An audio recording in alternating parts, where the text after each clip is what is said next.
Presenters tonight, Mr. Korban, Executive Director of the Sewerage Water Board, and Councilman Jay Banks of District B, who has newly been appointed to be, or elected to be, on the Sewerage Water Board Council, on the board. And so we are so happy that they are both here tonight. One thing, many of you may have personal issues about your bill. There is a format set up to deal with that. We have set up a mobile billing and disputing site within the Broadmoor area at Rosa County Library. That will happen for the second Wednesday on 2 days from now, on this Wednesday, and be held for 2 more Wednesdays at the Rosa County Library at the corner of South Broad and Napoleon. And also, there are some customer service representatives over there to the left. I would rather that you would do that afterwards, or just kind of make your way over there, but be quiet about it as well too. But what we're not going to do is hear issues about your personal bill during this question and listening time.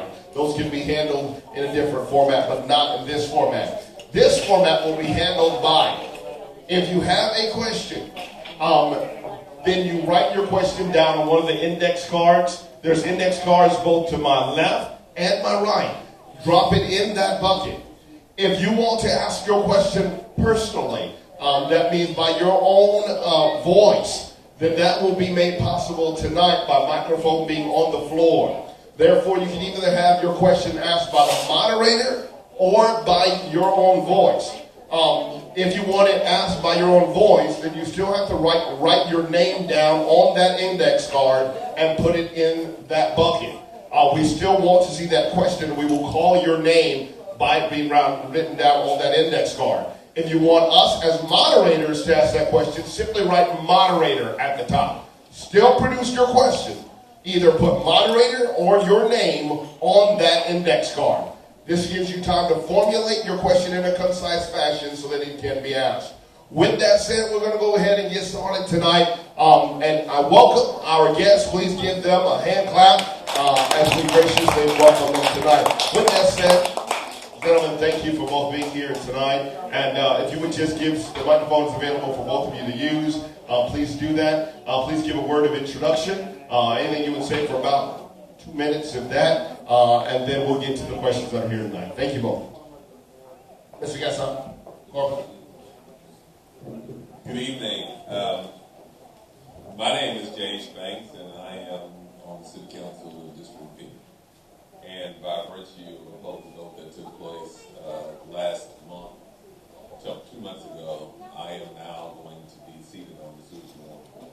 I understand that my first meeting will be Wednesday, so I have not yet taken a seat. I'm not yet taking a seat, but I will be there as of Wednesday. And let me tell you, I am born and bred in New Orleans. I lived with the Sewerage Water Board my entire life. And the reality of it is that I may very well be elected, but I'm very much so a citizen. And the things that I have seen that have taken place even at the board have not been very encouraging. And I'm hoping that by having a person who feels the pain of the citizens, I'm hoping that we can try to redirect some of the efforts now. By no means do I want to indict the current board members. They're all very fine people, but they kind of have a different perspective. There's not anybody who prior to this is publicly accountable. And I think that having someone on board who is answerable to the public benefits the public. And this whole idea of removing elected officials from the board several years ago, call it what you want, people painted it a picture of being popular government and removing politics. When the fact of the matter is no politics were removed, they were just consolidated. The issue is that you had no one to stand up to a very strong mayor that ran the board. And without those elected officials there, those average citizens were not going to go down with the mayor. And just to use for an example, and again, I want to be very clear that I'm not indicting anybody about anything, but that whole billing system, $11 million for the billing system, that $8 million of the 11 was used for consultants, and the thing still doesn't work.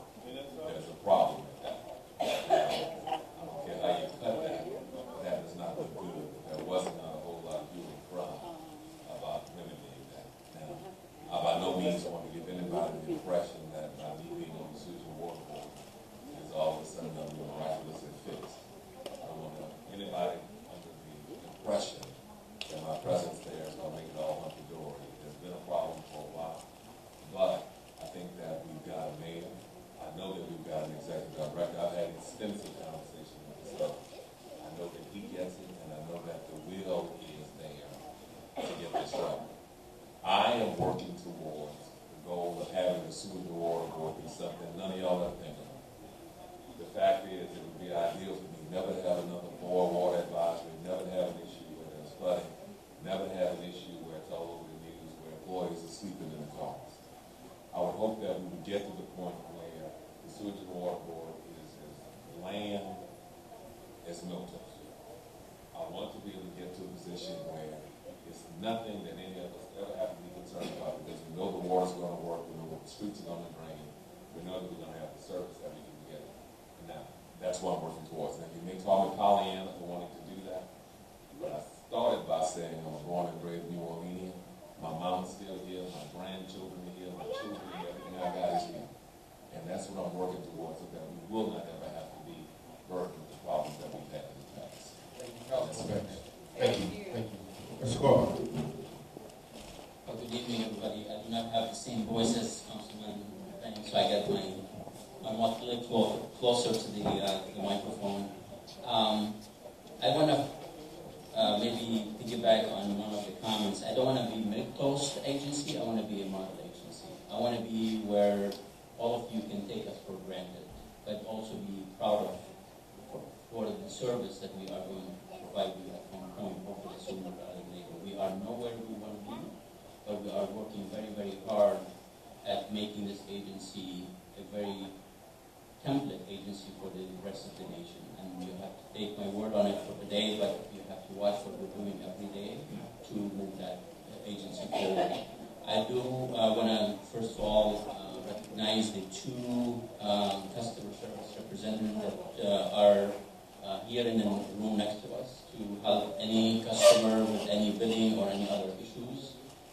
You spoke and we answered. We have been listening to many people, and Reverend Manning and others have been pushing us to be more accessible, more responsible, and more customer friendly. And that's exactly what we're trying to do. And this is a very good example of us answering the call, and it's been very successful in terms of providing that service that you deserve. But it's also helping us bridge that gap where there's that mistrust, there's those delinquent accounts that stay delinquent. If nobody's talking, those issues will not be resolved. So it's a two-way street, and we're doing our part. I think the customers are doing theirs, and then we're meeting halfway, and we're finding ways to resolve issues and customize a bill or an account or whatever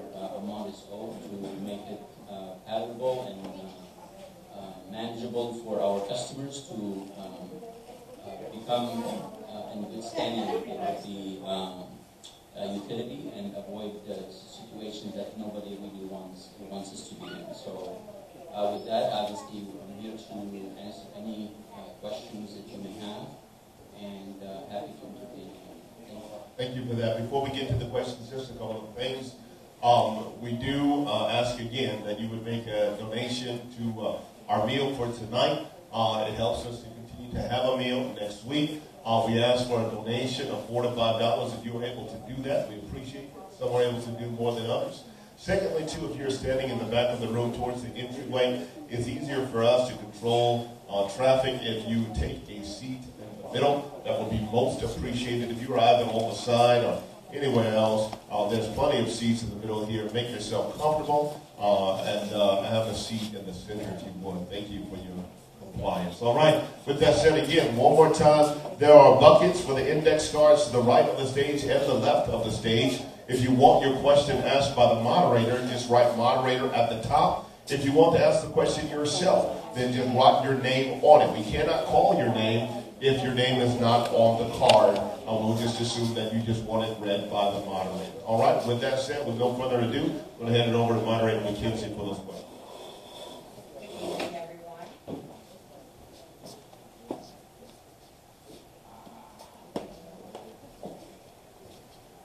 These are some questions. Ms. Kathy Doucette? Can y'all hear me clear enough? No?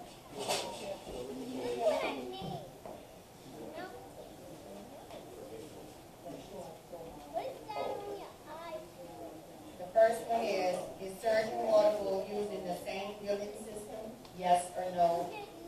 The second question is, have or is the Sewerage Water Board considering a lawyer or accountant to audit and review the contract of the billing system? Yes or no?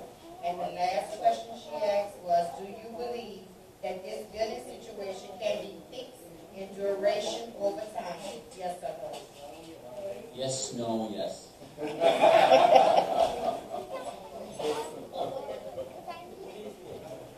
Elaborate. Okay, yeah. Okay. Please elaborate. So are we using the same software system? Of course we are. The fact of the matter is we have spent millions of dollars purchasing that software, and it would be very irresponsible for us not to maximize and optimize and get the most out of that software system that we've spent so much money on. To discard it and get it stymied in a lawsuit, that sets us back so much far, I'm talking years, and millions of dollars behind, because the substitute to that is you gotta purchase another software system. And one of the reasons we selected this one is because my predecessors saw it as a qualified software system or a billing system, but it also affordable. So if we would go to a next one, chances are it's going to be a lot more money than that. So it just would be so irresponsible, it would be so unpractical to go backwards. So that's why we're trying our best to hold the owners of the software accountable.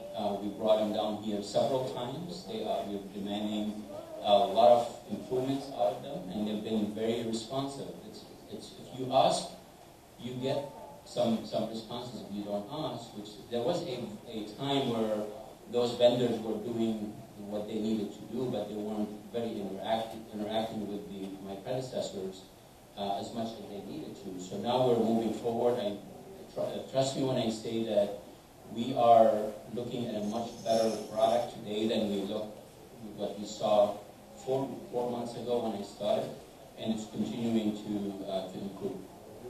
Whether to engage in a lawsuit, we don't see the benefit of that today.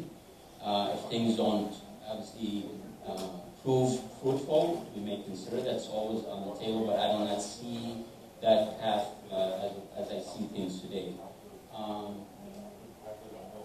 The third one, are we improving?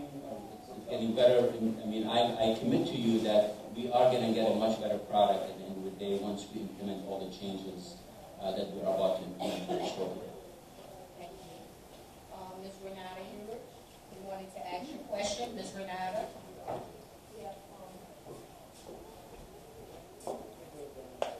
My question is, I see so many leaks where water is bubbling up in the street, and I suspect that we are paying a huge amount of money for water that never makes it into any household.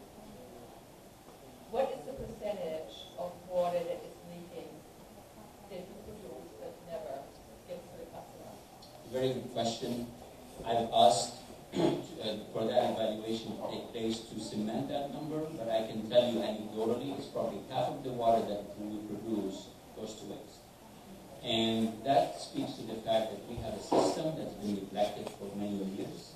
We have roughly 1,500 miles of water mains.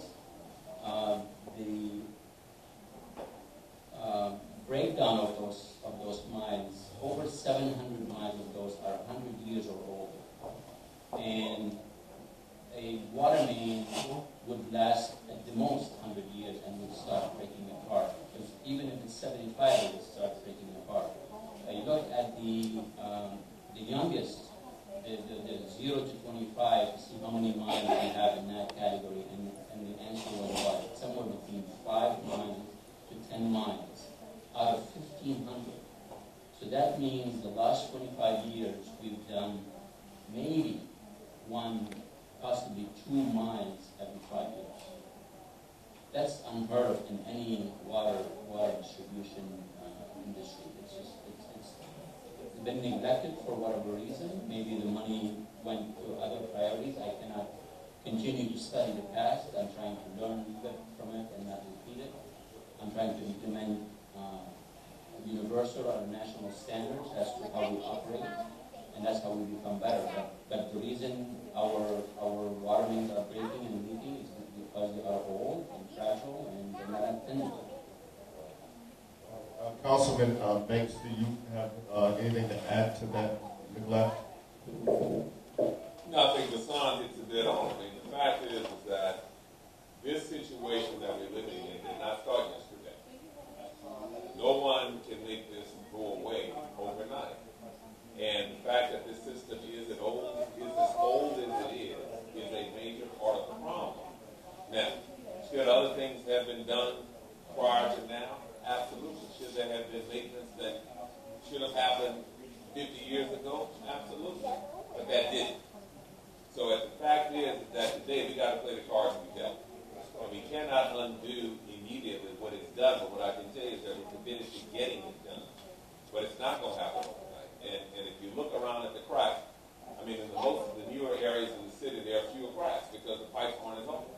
But in the areas that have been habitated, that's where it's breaking up really, really bad. And it's going to continue to break until we focus on trying to do it. And I'm going to say it again, that I think now you've got to focus to do just that. I've had extensive conversations with the mayor. She gets it. I've had conversations with Hassan. He gets it. I know I get it. And at the end of the day, we're going to be pushing to get this stuff remedied. But I don't want to give anybody an impression whatsoever. This is going to be a long haul, guys. It took 100 years to get to where it is today. And it ain't going to take us 100 to fix it, but it sure ain't going to be fixed tomorrow. Thank you. Ms. Yvonne Mitchell, you wanted to ask your question?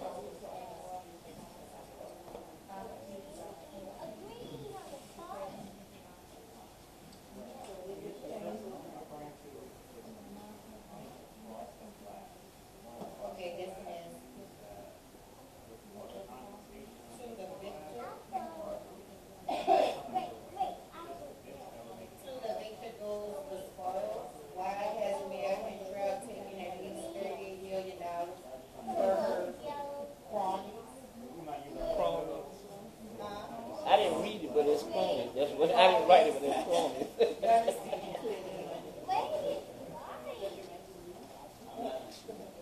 I don't know what that is. I don't even know what that is.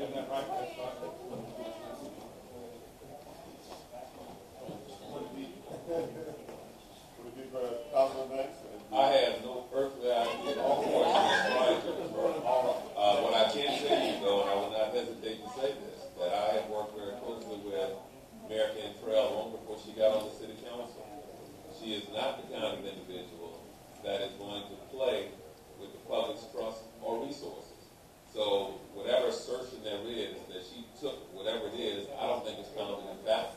I have no idea what they're talking about, but I know her. And I'm going to say it again. Long before she got to the city council, I knew her. When she was working at SWBNO Broadboard, we were out there toiling together. She's a good person. So again, whoever wrote that, apparently you got information that I'm not aware of, but I will stand up and say, I know her and anything what she did. Thank you.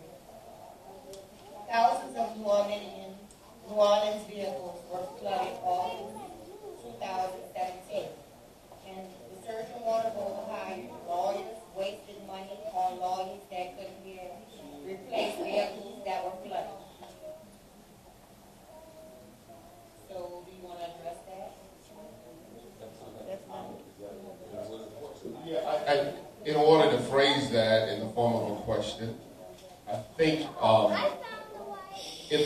with the understanding that so many vehicles were flooded in the Great Flood of August the 5th, what is Sewerage Water Board doing in order to reimburse or help people with those many cars that were lost during that flood that was not caused by their own negligence, but maybe by the Sewerage Water Board? Well, generally speaking, and short of knowing one particular case, I can tell you that we see this as an act of God, an act of nature, and as a utility and any other municipality in such case, we don't hold ourselves responsible or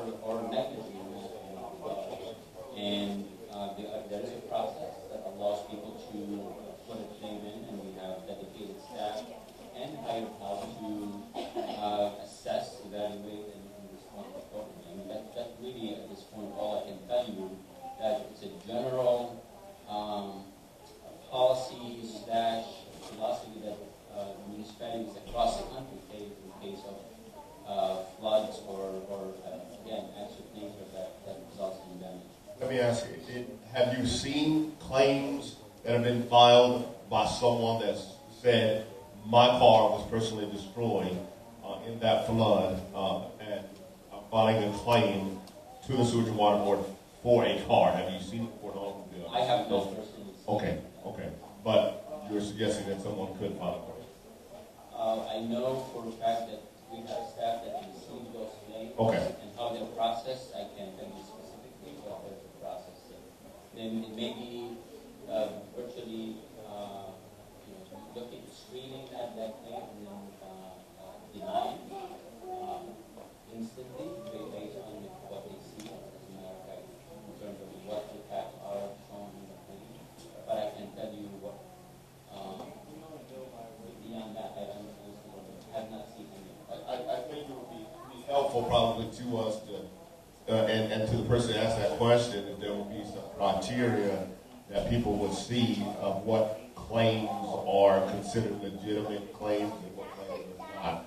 Maybe, there was, maybe we called in and there was a criteria that was produced so people can better know. I'm happy to generate a statement for specific. Mr. Nadir Hassan, you wanted to come up? To Councilperson, on appointments, who makes the appointments to the Board of Supervisors? And two, in the next 3 to 7 years, how many vacancies or appointments that may be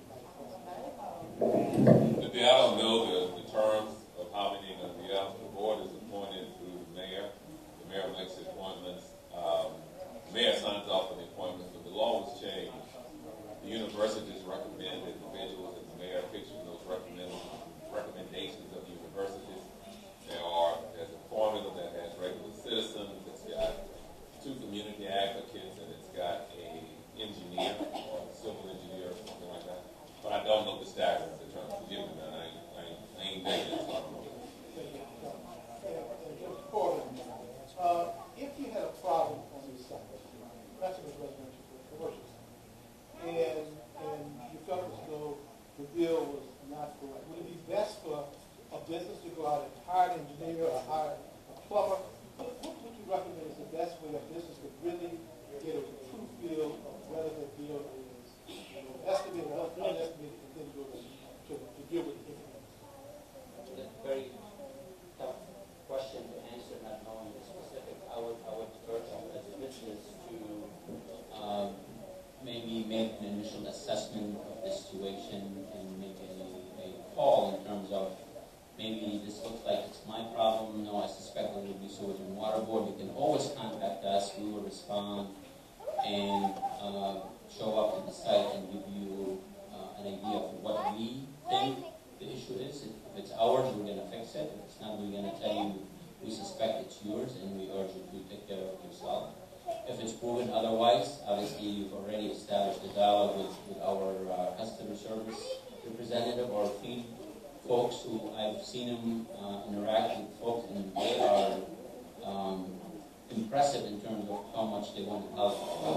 They would err on your side to make something go away and be repaired. So I would initiate the call and have them maybe give you their expert opinion before you spend any money. Does that make sense?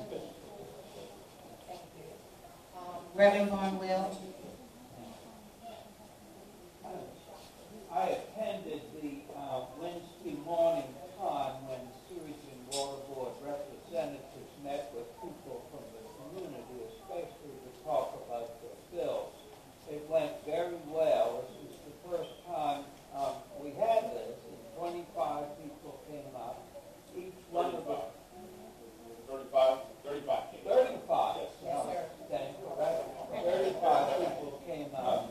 So the word got out, and it will get out a lot more because these words get passed on, especially by the folks that are here tonight. And each person was well attended to and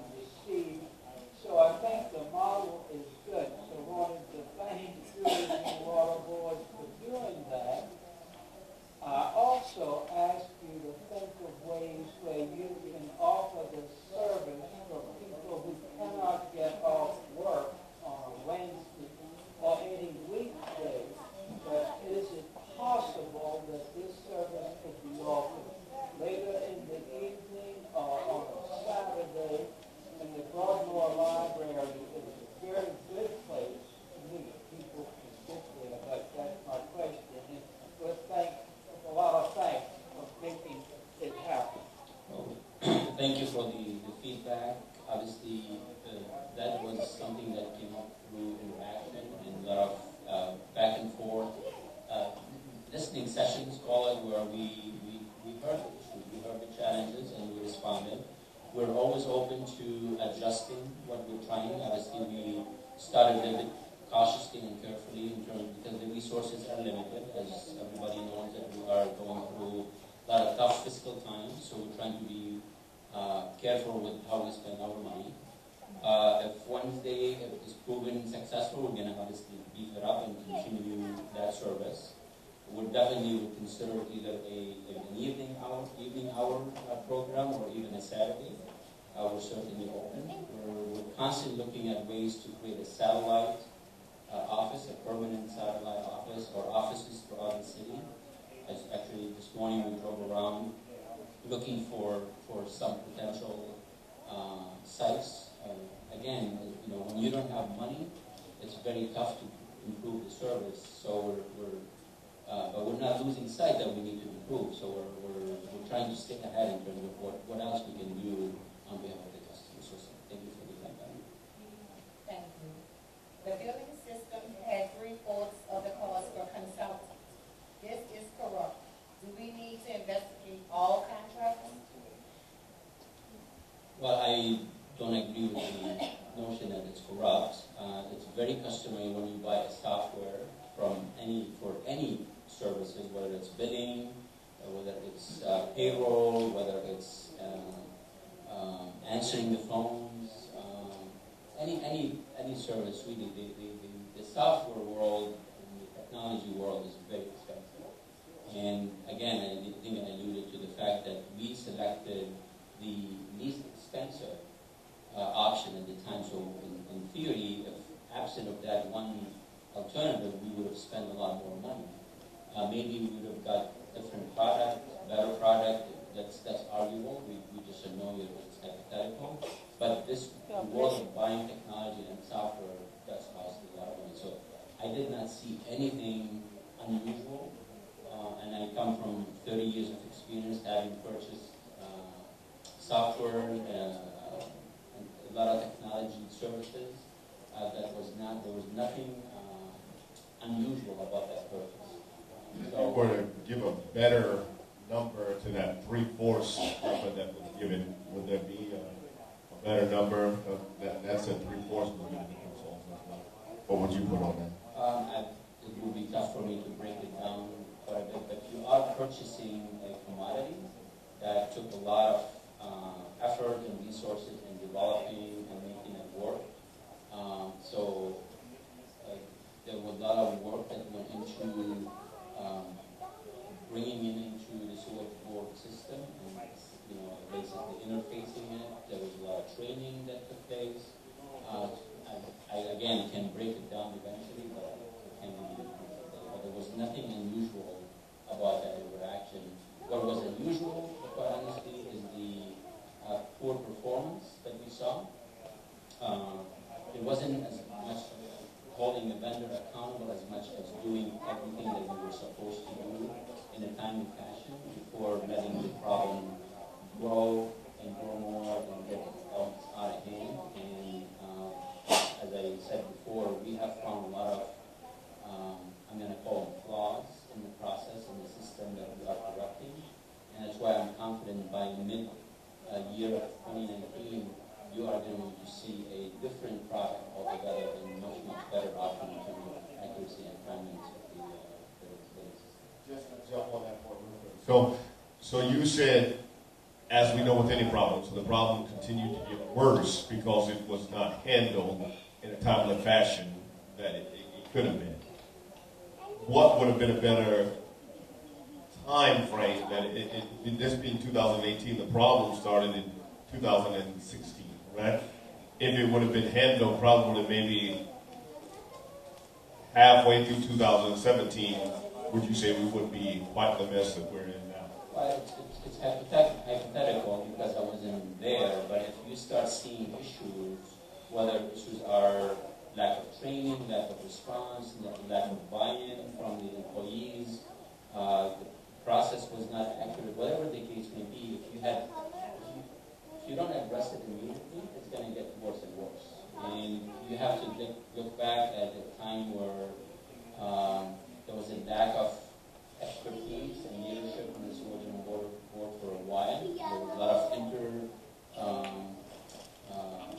temporary leaders and temporary executive leadership level that came and left, and with that you lose continuity and you lose focus and you lose commitment. But honestly, to fix something that was difficult to fix, so it's just exasperated by the lack of leadership. Mr. Banks? And I guess, again, as a novice, but just as a regular citizen, before I would use the word corrupt in terms of the contract, I don't know enough about the numbers to know if that is out of whack. I'm going to trust the son to tell me that the numbers weren't. What was corrupt was the fact that it didn't work. And the fact that it wasn't working for a long time and it wasn't addressed is corrupt. Now, whatever it cost, we paid for it. So whether it was $8 million or $80 million or $2 million or 2 cents, it was our money that paid for it, and we should have been in a position to get what we paid for. And that to me is unacceptable. So the details of the deal are real and relevant, I get that.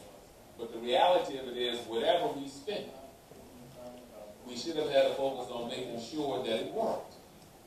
And that to me is what is the real disservice to the public, because we were going to have to pay for a system, period. But we sure should have got one that we could work. All right? And that to me is where I am now. I'm probably the least politically correct one you're going to have to deal with. I don't talk sideways. I don't think in very exotic terms. I'm very simple in my thought process. And that's why I think when I talk, I try to talk as straight as I can, because it should have worked. And all of those nuances, man, again, I don't know the numbers well enough to know that it should have been 6 million instead of 8. I wasn't there for that. And I do commit that moving forward with contracts to try to be diligent. So if there is a way to buy a $6 million system instead of an $8 million system, that we do that. Because again, I'm helping pay a bill. Right? Ain't like I'm exempt for this, and I'm the poorest one on the city council. So at the end of the day, it affects me like it affects everybody in this room. So I'm committed to that. But the biggest piece is, whatever we buy, we need to make sure it's functional. And I think the further point, just to add to that before we get to the next question, I can buy a Sony TV and it'll last me 10 years, or I can buy an RCA and it'll last me 1 year. Cheaper doesn't always be better too sometimes. Okay. This one states, lead pipes run through New Orleans. New Orleans children have higher blood lead levels than Flint's. When is Sewerage Water Board going to remove the lead lines in place all over older neighborhoods? That's definitely a very, very genuine and real issue that is facing the nation. The difficulty that we face in the city is that, first of all, the water in the source that we use does not have lead. The water mains do not have lead. And the lead exists in the service line that carries water from the main in the street that you live on, that takes the water, typically about an inch or inch and a quarter, that takes that water into your faucets. And that's usually where the lead exists, and that's where the source of lead that comes to your house is coming from. The issue that I have here is that when I start looking into that issue is that we are not aware in any real way where those lead service lines are. So what we do as a policy is that as we encounter a lead service line, our policy is to replace that line. And it's very, very difficult to tell you whether I'm fixing 1 out of 50,000 or I'm fixing 1 out of 25,000. Unfortunately, it's a very undocumented existing infrastructure that's very, very difficult to wrap your arms around. The fact of the matter is that we do comply with all our EPA standards in terms of sampling on a regular basis, and we are in full compliance. That does not mean that there are households that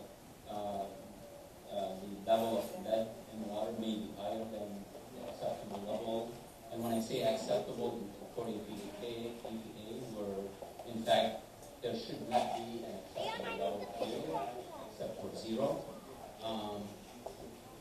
The issue is there's some intermediate safeguards that a citizen or a user can take today. If you know for sure you have a lead service line, make us aware. If you're certain that, typically that would make us certain, and then we would replace that line. But if you don't and you suspect something, have you test your water, specific water tested?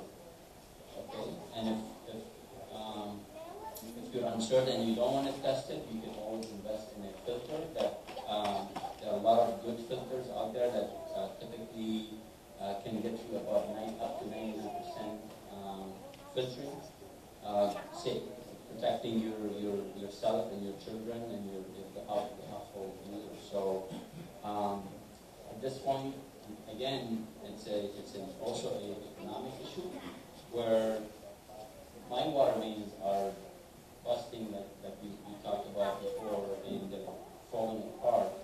And for me to allocate any funding to do a wholesale strategic replacement of lines that I don't know where they exist, it's almost impossible. I have a statement to that question.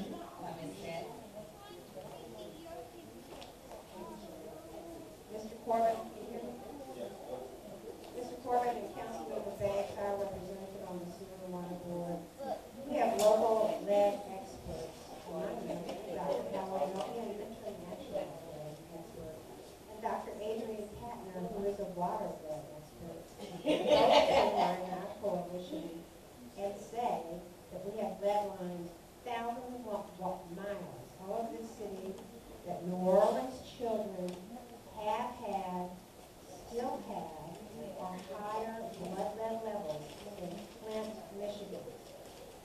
It is very sad to hear anybody say it is more economical to get up and pay $40 million a year to lawyers to find people on South Cleveland in a lawsuit where their homes were damaged and not pay them the $37 million in liability insurance sitting there, but these uptown lawyers got $40 million to fight our residents. And by the way, that could have been used, oh yes, they know at Sewerage Water Board where these lead lines are.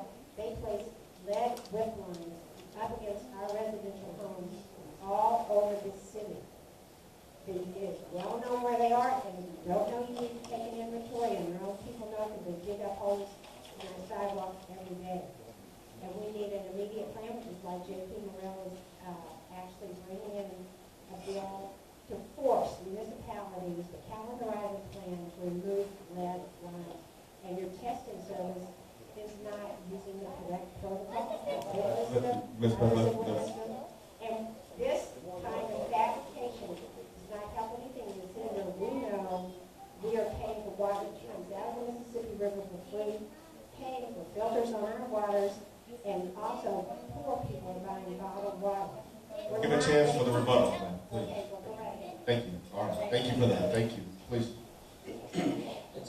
When people start talking about that, it's a very, very passionate and very emotional conversation, unfortunately, because I'd love to talk to the expert that you talk to, because universally and nationally, if you start reading all the articles and the research about the lead poison and the high lead levels, the biggest contributing factor is lead paint, lead in soil, then distant third is lead in water.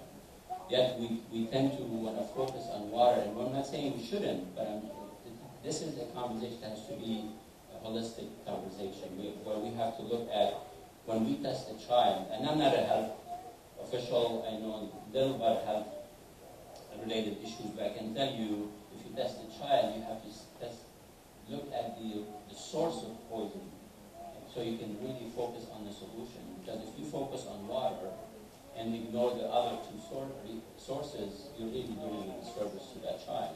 So it has to be a larger conversation with the presence of health officials that can give the conversation more comprehensive approach and more real solution to the problem. Consider a forum on just that issue with those experts. That would be excellent, and All right. also, it's unbeknownst to most people that a very tiny amount of lead that someone would think is okay in water, for instance, over a very long period of time, causes extreme brain damage. Thank you, Beth. Councilman Banks, do you have any response to that as well? I don't know enough about the science to know if the number that the lady quoted is accurate. I do know, though, that I've been drinking this water my whole life, and I hope that I haven't been ingesting lead. I know that my grandchildren live here. I know that my mother lives here. And I know that there is something that is hazardous to their health. I'd like to get that fixed. Now, I'm hearing what the sign is saying about it's actually coming into the feeders, into the houses. Guys, forgive me. I know what I know and I know what I don't know. I don't know enough about that to have a real play in it. But as a citizen, I know that we shouldn't be ingesting lead. So if there's something that we can do to remedy that, then I'm all there. But no, I don't have an opinion, because she may be 100% right or she may be 100% wrong, or she may be in the middle somewhere. I don't know. Thank you.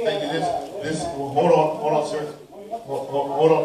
But hold on. Just 1 second. Well, hold on. No, I cannot. Unless you submitted that question, I cannot. No, I wanted to answer that. Okay, not this time. You have a chance in a moment. This comment just simply says thank you to Justice and Beyond for getting this listening session established, the first in this administration. So we give thanks to Justice and Beyond for this work being done. All right, and we got one more question. Well, we have several other questions, but our guests have committed to being here until 6. So we'll take one question, and I'm going to get you guys out of here because I appreciate you being here. We want to be respectful to your time. Yeah, I know you got 2, but we're going to take one. I got to be respectful to the time. All right, go ahead, sir. Oh, go ahead. I usually come here to support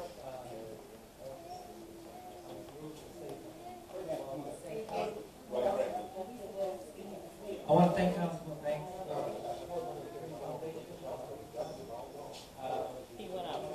I want to address we've met with Deputy Council Darrell Harrison 5 times. We met with Chief Counsel Instead. Very disappointing. And I said that last month. Nothing against that. First of all, they didn't come to the meeting with my file, which I missed. We had a copy of it. They didn't come to the meeting with my video. I had with the mayor had a copy of the video. She had a copy when she was city council representative. She had a copy of the mayor. Council Bank has a copy. All of us city council representatives have a copy of this disaster that happened last fall. With the flood. Well, she had a pad, and the first thing she says to me is, "You know this flood last fall was an act of God." So I let her finish speaking. So when she finished, I said, first of all, the flood wasn't an act of God. It was an act of man. The pumps was closed down, several of them. The pump Korban, somewhere Katrina was in, was not working. We lost $70,000 of $1 million worth of archives. We only asked for $35,000. They said they were going to start paying the claims in November or December last year. So after I finished explaining to her that I had a copy of all the reports, a copy from the engineer, and I sat in the meeting for 7.5 hours with the first city council representative, and one of the engineers from the Sewerage Water Board gave Jason Lee all the paperwork, all the information that was conceived. And I have that. Let me finish. This is not just about me. It's about all thousands of people that lost their houses. Okay, so don't cut me off. Excuse me, sir. Excuse me.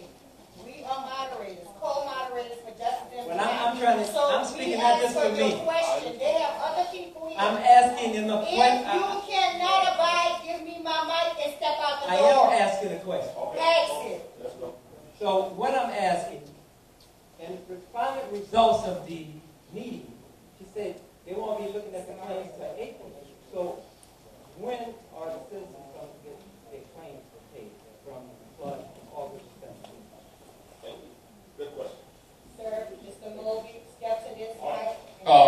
quickly, please. I want to get you out of here real quickly. Mr. Hope? Yeah, But Mr. I wanted to ask you one thing. You said you have purchased a lot of software and stuff. I'm really surprised. You mentioned that you have purchased a lot of software and other stuff during your last venture for the last 30 years. You don't seem to have any problem that if two entities from the same parent company, Harris Computer, bid it, and out of 9, surprisingly enough, 2 subsidiary of one parent company, Coxdale, was selected. I mean, I'm really surprised. It's a common sense that if 2 of my hands are competing for the same, you don't seem to have any problem with that. Not only that, Coxdale didn't train the employees. Everything was done very hastily. Honestly, I mean, the council is already aware of it. I've provided all the documentation. They should have thorough investigation. Not only that, it's a simple fix. That software which we had previously working for us for 50 years didn't cost us a dime. A person in the IT department developed it on Korban. What was the need which triggered us in this fiasco of millions of dollars where thousands of customers are not paying? Final question. Thank you so much. Please respond. I don't think we can respond. Neither one of us were there when this contract was let. So, I mean, how do you answer? All right, now, I don't know what happened with the Cobalt system. I know that's the hand we got to play right now. And whatever the rationale was that brought it there, again, guys, that preceded us. So, what I can tell you, though, is that we are committed to trying to get it right now. We're committed to trying to make sure that the money that has been spent is going to be spent in the best interest of the public, and making sure that we have a working system that reflects accurate bills. My mother got a $700 water bill. Ain't nobody in the house behind the dog, and I don't think he paid it. So at the end of the day, I know that there's a problem. All right? So we got to get it fixed, but with all due respect, I don't think we can, neither one of us has the ability to go back and undo what was done or be able to explain the rationale behind what was done. We were not there. So forgive me for that one.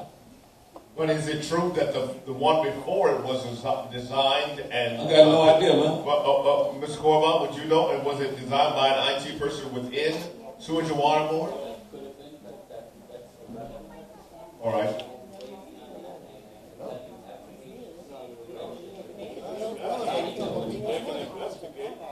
Well, and somewhat, I'll take that. And somewhat, would it be proper that there would be an investigation? Or would that? At this point, my focus is to make optimize the benefit of that on behalf of my customers. That's what I'm paid to do today to make this. All right. With that said, I have committed, and we have committed with these gentlemen that they will be going by 6 o'clock because they have other commitments. And so we do have someone speaking from the stage after them. Also, please stick around. We are not done with our program for tonight, but I want to give you some closing remarks. Both of you about a minute for make a closing remark, and then we'll dismiss you.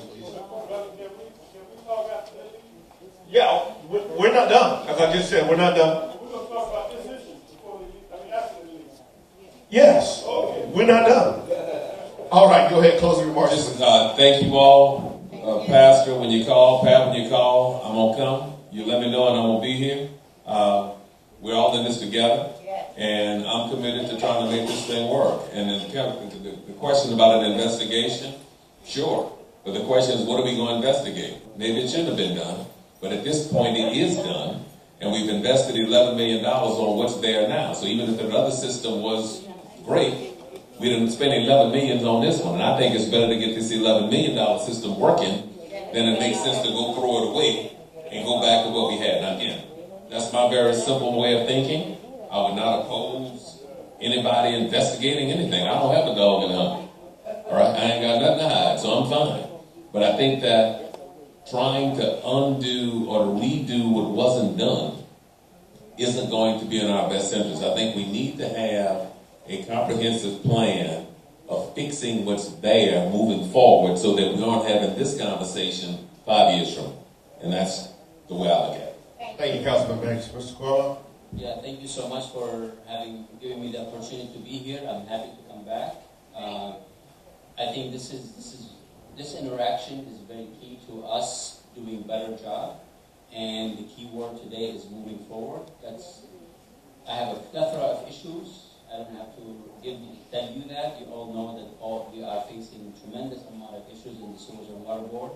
And if I don't look forward and try to make it better, and rather than dwelling on the past and all the things that went wrong or what didn't go right or according to what I would have done, that would be a disservice to you. So my focus is to move forward, do the best job we can, and I know we will. Thank you. And please give a round of applause. And let me close by saying this too. About several months ago, You can call me Modi. I've been a civil engineer for 35 years, graduated here from University of New Orleans with a bachelor's and master's, and I later on got a law degree and practiced law for a little while overseas. I've been with Sewerage Water Board 10 years and have seen good days and the worst. But as far as Sewerage Water Board hierarchy during the last administration, that's what really broke the camel's back. Say it again, didn't hear you. The last administration is the administration which really broke the camel's back. I mean, I have the documentary evidence anybody would like to see where Mitch really robbed us close to $500 million. That $91 million which Sewerage Water Board spent in emergency repairs, honestly, we can go ask any department. We just caught up with deferred maintenance on our pumping station. Other than that, nothing concrete, no long-lasting solution but bandages. So unfortunately, some of those people who were listening to the previous administration are still in charge of the Sewerage Water Board, still the same destructive path. I mean, the worst thing is that we are bankrupt, almost bankrupt. We don't even have enough money to pay our vendors. There is, the last numbers which I heard is about $42 million we owe to our vendors, and some of them are threatening to stop giving us services and supplies. Yet, our hierarchy has no plan. I mean, Mr. Korban may be an excellent executive director, but you've got to have a game plan to get us out of this hole and provide a long-lasting solutions to the Sewerage Water Board and get relief to the citizens of New Orleans. Unfortunately, they are so bowed down in that whirlpool which last administration created that they are just hardly swimming out of it. They're still struggling. They're not out of it completely. So their main focus is to catch up with the error in billing system, which again was another Mitch Landrieu administration, just like Cedric Grant was shoved through our throats, qualified or not qualified. I was just talking to one of the gentlemen. I still owe Jefferson Parish $1.245 million out of almost $10 million by the time we say, all is done and paid. $10 million, and we didn't even get a 10-penny benefit out of that $10 million. And I can swear, I can put my 35 years of public service on the line if somebody can prove me otherwise. Just politics. Why one of the richest parishes, which the previous ED told me face to face that she was forced numerous times with numerous politicians to budge in and share the cost of that canal lining at 17th Street Canal. She overwhelmingly denied it and never entertained any politician for sharing that cost. But here from Land Administration, and now we spend $10 million with not even a $10 director out of it. Same thing, Veolia came in for what? CH2M came in for what? Give us some, hypothetical solution instead of fixing. Remember, this is CH2M Hill, which their top executives got indicted for bribery and kickback by the federal prosecutors. The same CH2M Hill who spent $30-some million for fixing a 105 years old turbine. And we are not better off. If anybody can tell you that after spending $40-some million on our power generation to generate 25 cycle, we have solid solutions, no, it will be a lie. Just like they spend close to $20 million on EMDs, which make the neighborhood citizens' life miserable. It hits almost over 100 decibel when they run those EMDs. One of them never worked from day one. The four of them, if they try to run, will make you like you're standing next to a jet engine. Not only that, because of lack of leadership and lack of knowledge, why would they allow US Army Corps of Engineers to put a 25 megawatt generator instead of a 15 megawatt generator, and yet supply us with only 15 megawatt of switch gears? Mr. Moby, we want to get to some questions too. Sure. We want to maximize our time. We got about 15 more minutes or so for some questions. We want to use your expertise. And so if you all have questions for Mr. Moby, who is works for Sewerage Water Board, an engineer, is in the system, knows some inside stuff that's going on, please ask them. Submit those either at this table or in the bucket so that they can be asked. You may speak for the microphone too, but we ask that you do submit those questions. One of the things too that I want to pick up on real quickly, and please keep your answers as short as possible, is on the issue of I was going to ask that, but on the issue of lead, let's just take that one. On the issue of lead in the water being caused by the pipes, what would be your response there? I would say it would be very negligible, because we, like in my previous iteration during another forum, I reminded the audience that we use our water hardening as with lime. And if I have seen with my own eyes, I have changed miles and miles of water main, and I may have still some sample of those swapped out water main in my office, where you can come and see literally that line crushed the pipes and water never really touched the carrier pipe. So it's like a lining.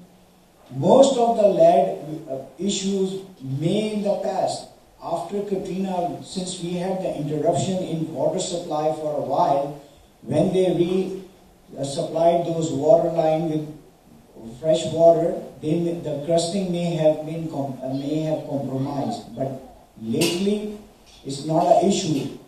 There are hundreds of samples collected by our own lab every month, diligently tested, and if you have any issues with a particular customers or any customer you suspect lead coming through your own water supply, you got to understand that a lot of that may be because in the previous decades, the solder used even on copper pipe used to be the lead.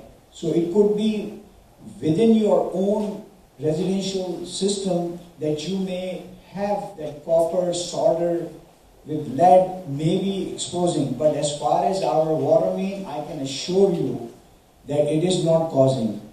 On the other hand, I know some lawyers litigating right now because of the lead paint issues, especially with the kids exposed to lead. Just like Korban said, it could be another contributing factor. Thank you. We do invite you to come to a panel of actual experts, including a toxicologist who work all over the world,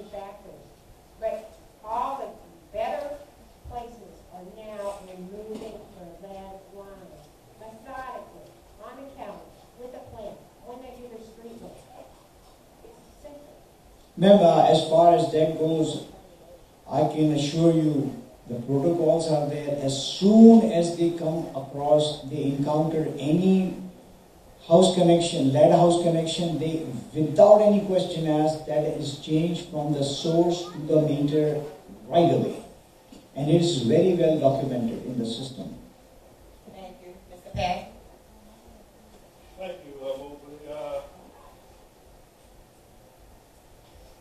We built an elevated tower in the city, and the rationale for building an elevated tower was to have enough constant pressure on the water line, so if there was a break in a main somewhere, that the water system would not lose pressure.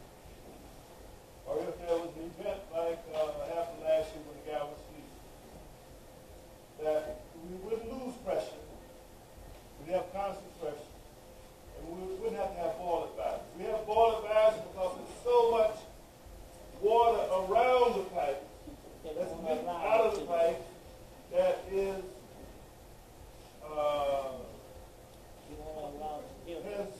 has bacteria. So whenever that happens, when you lose pressure, then they have to cut it off and sample the water and whatnot. Now, a few weeks ago, we had, I think, an eruption due to the pressure that was put on those pipes. The break in the line happened just outside of the building. What's your comment on that? As far as that line, from what I'm familiar with, the pipe itself was a cast iron pipe, and the bell was partially compromised because we, after Katrina, a lot of unpermitted work went around, especially with the communication cables, underground utilities, and one of them was, if you remember, a few years ago on Con Street, our 30-inch water line was blown out in few of the houses and the cars got damaged. And we came to find out that somebody directionally drilled some cable and initially hit one of our 30-inch water line cast iron bell, which compromised and eventually gave up.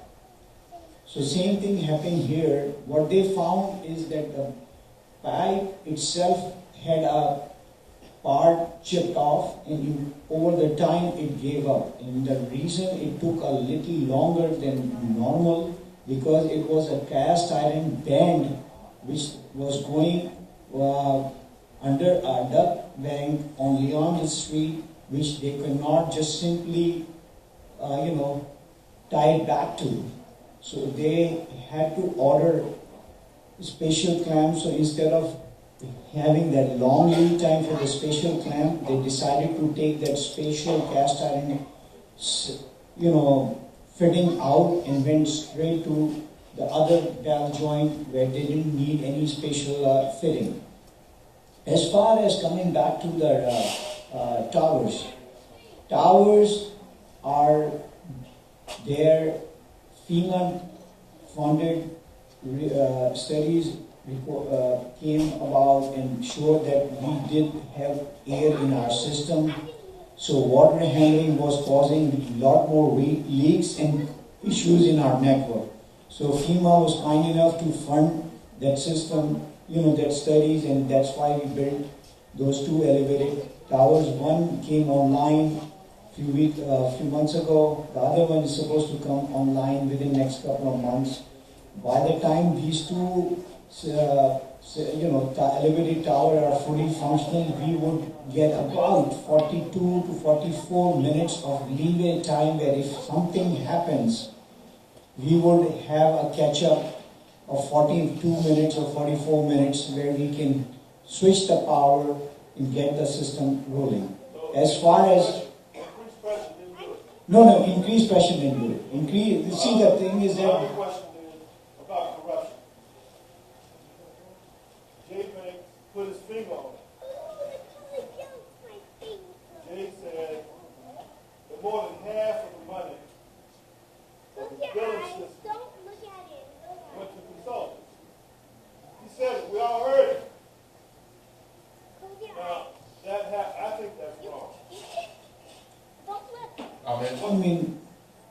I'm not really familiar. I know the parties which were involved, but you got to understand, we live in a system which is really manipulated by the politicians all the time. And these are special services contracts sometimes where there is no bidding. So, I mean, a lot of that is a manipulation because there is no open bidding. And unfortunately, it happened a whole lot more in the last administration. Real quick question. We had a question earlier about concerning the board and Sewerage and Water Board in general, just saying that what happened on August the 5th was an act of God. Can you comment about that? And you know, is that the party line to say that? And do you agree with that? Look, when you clap, you have to clap with both hands. Some things we can take blame of, something is beyond us. Like 9.54 inches of rain in Central City, even if the pumps were 100% running, you would have impacted, not as bad, but you would have still impacted a whole lot of people. I would say, hypothetically, like if 9.54 inches of rain came and our pumps were running, we may have impacted maybe not 100 people, maybe 80 people. But we would have impacted because the system is not designed to take anything beyond 1 inch and 1 inch first hour and half an inch thereafter. So the system is not designed, just like Houston, Houston within the last 3 years got 500-year event 3 times. Same thing happened here. We got over 100 years of event repeated less than 2 years. I mean, less than few months even. July was a high deluge of rain, and then the August came in and we had another one. So unfortunately, one thing which Sewerage Water Board failed to communicate to the general public is that most of those pumps which didn't run were the constant duty pumps, which is like, I'm going to give you an analogy, like this size pump were running, but this size pump was not running, were out. And you got to understand this, the culture at Sewerage Water Board is reactive, not proactive.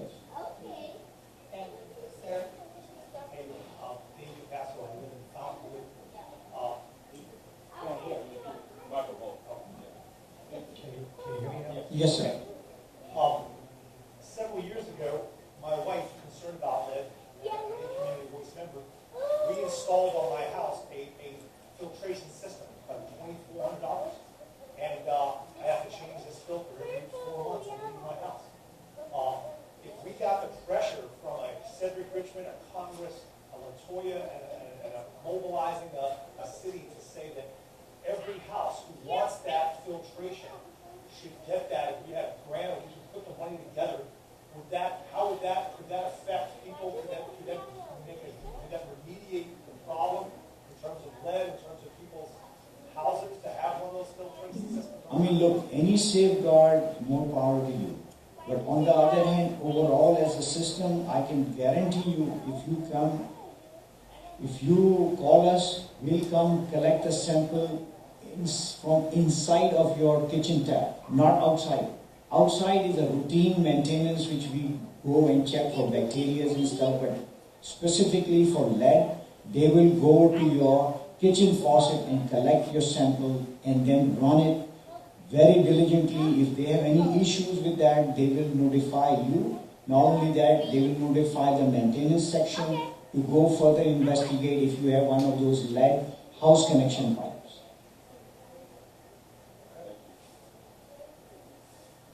Question. When it comes to the contracts that Sewerage and Water Board give to different companies from out of state, how does the chain of command go when it's a complaint about the contractor busting a gas line pipe but not telling the residents what they have done? Actually, under our contract, we normally, if some mishap like that happens, we immediately inform EMS, all the city, the protocols are there. Like in my instance, I'm going to give you an example. On one of my projects on Jefferson Avenue, the contractor accidentally ruptured a high-pressure 4-inch gas line. Immediately, within minutes, the people were notified, and about 10-block radius was evacuated within minutes. So we have protocols for emergencies like that. Well, the reason why I'm saying, because I'm a living witness, that was not done. We on Ray Avenue at the corner of Drew, and that was done in that block.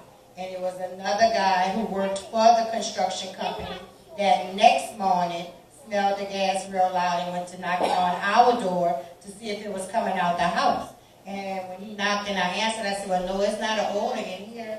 And when I started smelling it, when I opened the door, it was outside where they were working at, digging in the street. Anytime, this is just a regular emergency protocol. If you smell gas in your house or in your neighborhood, you need to call 911. I call Energy.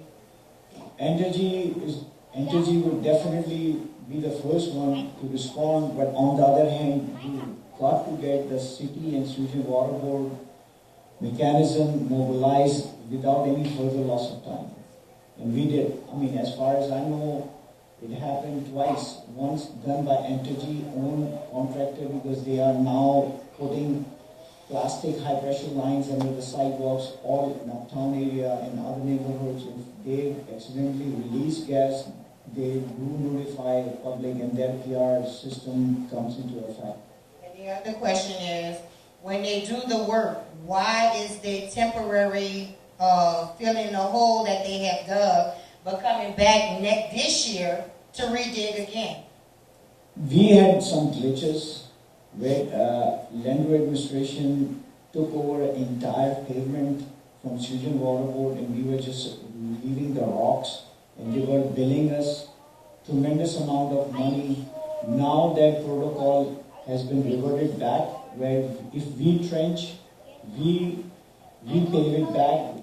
But it's you gotta understand, we dig about 5,000 average holes a month. And the contractor, our paving contractor, cannot keep it up. Because a lot of those are emergency type of repairs. They may be doing some repair midnight, 2 o'clock in the morning.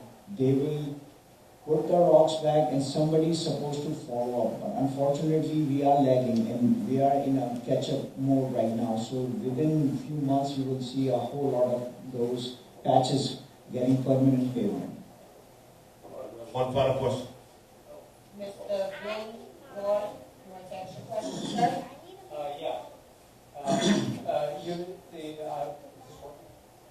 Yes. You mentioned, somebody mentioned the consultants got a pretty good chunk of that money. And I was talking to Bill Quigley, and he was involved in stuff after Katrina. And there were various buildings, I guess government buildings and other repair buildings done around the city, where these big contractors came in, took a large chunk of money as consultants, then outsourced it to smaller groups, cut more than 50% and just took off and did nothing. So my question here, I don't know how much the consultants took in this situation, but what did they give us for that money? Really penny on a dollar.